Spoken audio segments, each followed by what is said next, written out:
Bien avant que les premières pierres ne soient taillées, avant que les silhouettes géométriques n'apparaissent sur l'horizon désertique, l'Égypte était déjà un pays façonné par la patience, les saisons et la foi. Un pays où la vie dépendait du Nil, ce fleuve qui renaissait chaque année, inondait les terres, déposait la boue fertile et disparaissait à nouveau. Dans ce monde, tout semblait circulaire, la montée de l'eau, la pousse du grain, la moisson, puis le retour de la sécheresse. La naissance, la mort, puis la renaissance. Et au cœur de ce cycle, les Égyptiens voyaient une promesse, celle d'une continuité qui ne se brise jamais. C'est dans ce monde qu'apparut l'idée la plus monumentale de toute l'histoire, ériger des tombes capables de défier le temps, des demeures éternelles pour des rois considérés comme des dieux vivants. Aux alentours de 2700 avant notre ère, l'Égypte venait à peine d'être réunifiée. Les rois des premières dynasties avaient déjà construit des matabas, de grandes tombes rectangulaires, mais l'ambition grandissait. Lorsque le pharaon Djoser monta sur le trône, quelque chose changea. Son architecte, un homme devenu légendaire nommé Imhotep, imagina une structure jamais vue. Une tombe qui s'élèverait vers le ciel comme une échelle de pierre. Ce fut la pyramide à degrés de Saqqara, la première de l'histoire. Elle ne ressemblait pas encore aux pyramides lisses que nous connaissons, mais elle annonçait déjà l'idée d'un monument capable d'unir la terre et le ciel. La construction de Djoser laissa le peuple stupéfait. Si l'homme pouvait bâtir cela, alors qu'allait-il être possible ensuite? Quelques décennies plus tard, un souverain monta sur le trône avec une ambition démesurée, Khéops. Son règne allait marquer un tournant. Pour les Égyptiens, le pharaon n'était pas simplement un dirigeant, c'était l'incarnation même du dieu Horus sur terre, un être chargé de maintenir l'ordre, de contenir le chaos, d'assurer la prospérité, de préparer sa vie éternelle.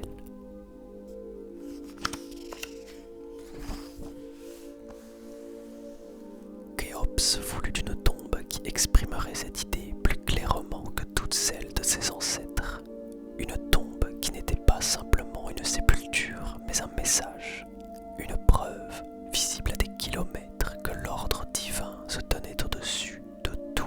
Alors il choisit un plateau surélevé, au bord du désert, face au Nil.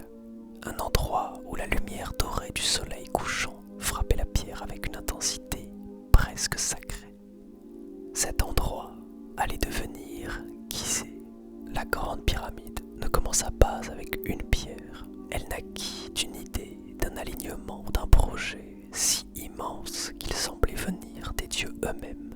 Bien avant que la première équipe n'arrive au pied du plateau de Gizeh, les prêtres astronomes scrutaient le ciel. Ils traçaient des lignes invisibles reliant la terre aux étoiles.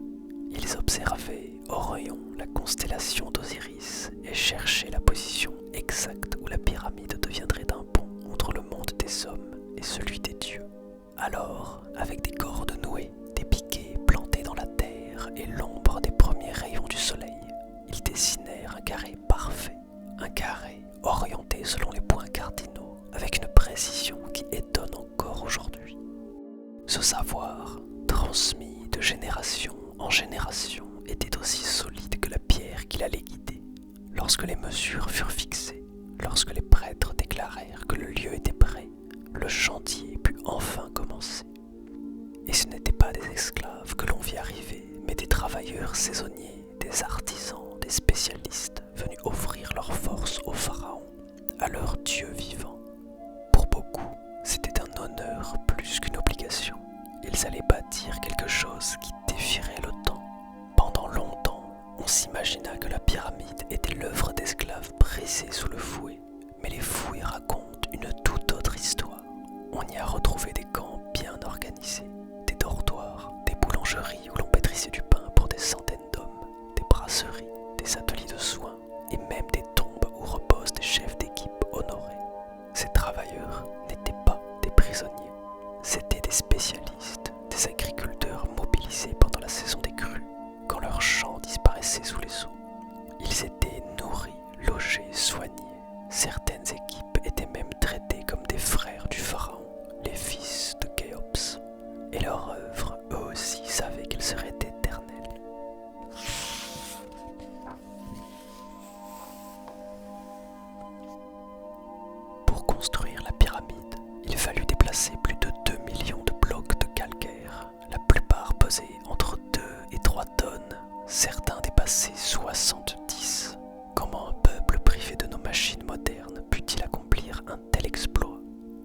réponse simple et ingénieuse résidait dans la logique du Nil.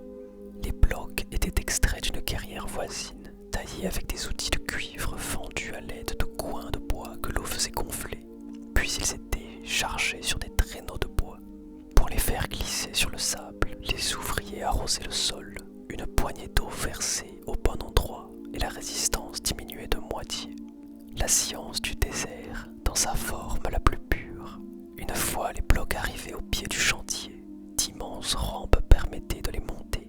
Rampes droites, rampes latérales ou peut-être spirales selon l'avancement et les besoins. Chaque plateau terminé devenait le plan de travail du suivant, et sur ces rampes, des dizaines d'hommes tiraient ensemble, leurs pas réglés par les cris des contremaîtres. On raconte qu'ils chantaient pour garder le rythme et que la pyramide, parfois, semblait vibrer de leur voix. Pour éviter le chaos, le chantier fut divisé en équipes, de véritables petites armées de 40, 60, parfois 100 hommes. Elles portaient des noms qui respiraient la camaraderie et l'orgueil, les amis de Khéops, les buveurs de pierre, les champions du Sud. Des inscriptions gravées sur certains blocs montrent qu'ils rivalisaient entre eux, comme pour prouver quelle équipe travaillerait le plus vite ou poserait la pierre la mieux taillée. Autour d'eux œuvraient des tailleurs de pierre, des géomètres, des charpentiers, des scribes qui notaient chaque chargement, des cuisiniers, des porteurs d'eau, des médecins, des prêtres murmurant des prières de protection. Et tout cela se déroulait sous un soleil brûlant dans un désert implacable, jour après jour, année après année. À mesure que les mois passaient, la pyramide gagnait en hauteur. Chaque couche exigeait davantage de précision. Les blocs, parfaitement ajustés, sans mortier, sans blé, s'emboîtaient comme les pièces d'un puzzle sacré. Plus la construction montait, plus le chantier se resserrait. Les rampes s'allongeaient. Les ouvriers travaillaient dans un espace étroit où chaque faux pas aurait été fatal, mais la ferveur ne faiblissait pas.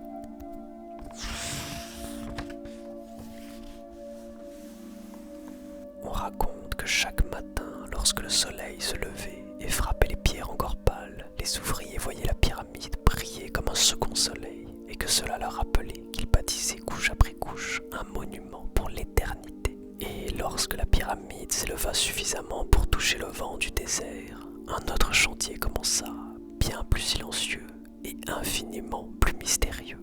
Car une pyramide ne servait pas seulement à défier le temps, elle servait à guider un roi vers l'éternité.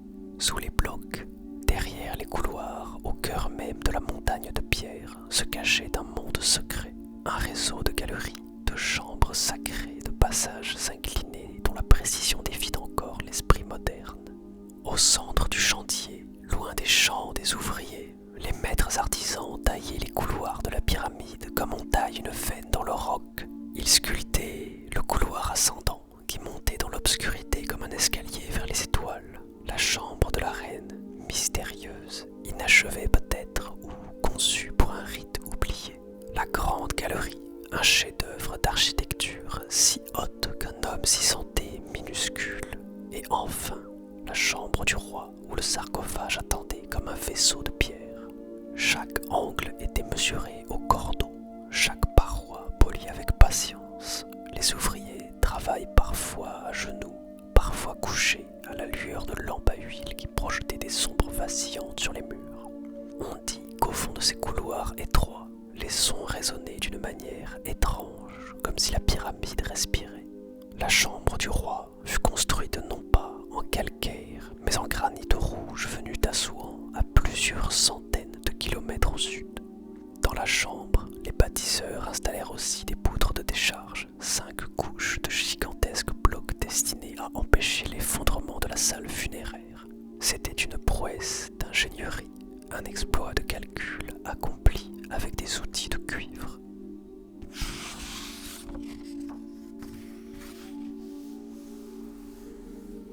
Rien ne prouve qu'ils savaient écrire nos formules modernes, mais ils possédaient quelque chose de tout aussi puissant.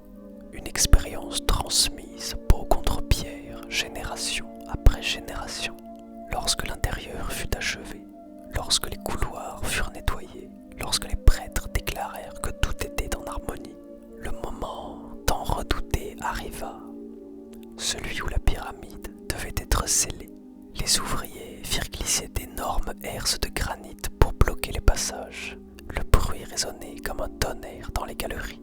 Certains disent que les hommes retenaient leur souffle en sentant la pierre se refermer, comme si la pyramide avalait son propre secret.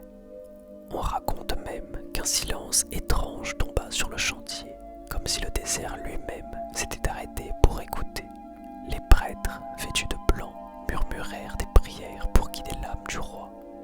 Khéops, maître du double pays, s'apprêtait à rejoindre Ra dans son voyage céleste. Mais la pyramide, elle, restait là, immobile, massive, prête à affronter les millénaires. Khéops mourut et son corps fut porté jusqu'à la chambre de granit. On ignore si le rituel fut simple ou grandiose. Tout ce que l'on sait, c'est qu'à partir de cet instant, la grande pyramide ne fut plus seulement un chantier colossal. Elle devint un tombeau sacré, intouchable, protégé par les dieux. Les générations suivantes regardaient cette montagne de pierre avec respect, peut-être même avec crainte, car elle n'était pas seulement un monument, c'était un message de pierre envoyé à l'éternité.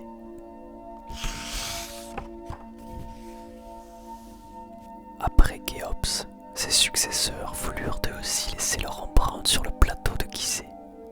Khéphren fit bâtir une pyramide plus petite, mais presque aussi impressionnante.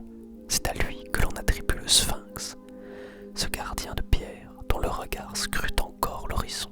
Mykérinos, plus modeste, construisit une pyramide plus petite, mais recouverte de granit poli, comme pour compenser la taille par l'éclat. Et ainsi naquit le trio monumental de Gizeh, 3 pyramides se dressant comme 3 montagnes sacrées, gardées par le Sphinx. Après eux, plus aucun pharaon ne parvint à construire quelque chose d'aussi parfait. Les ressources s'épuisaient, les ambitions changeaient et l'Égypte évoluait. Les pyramides plus tardives étaient plus petites, moins bien taillées, parfois même effondrées. L'âge d'or était passé. Pourtant, les pyramides de Gizeh restèrent là, immuables, défiant le sable et les dynasties. Elles traversèrent les guerres, les invasions, le temps, la poussière, les hommes. Elles devinrent un symbole. Et aujourd'hui encore, elles posent la même question à ceux qui les contemplent. Comment un peuple si ancien a-t-il pu accomplir cela ?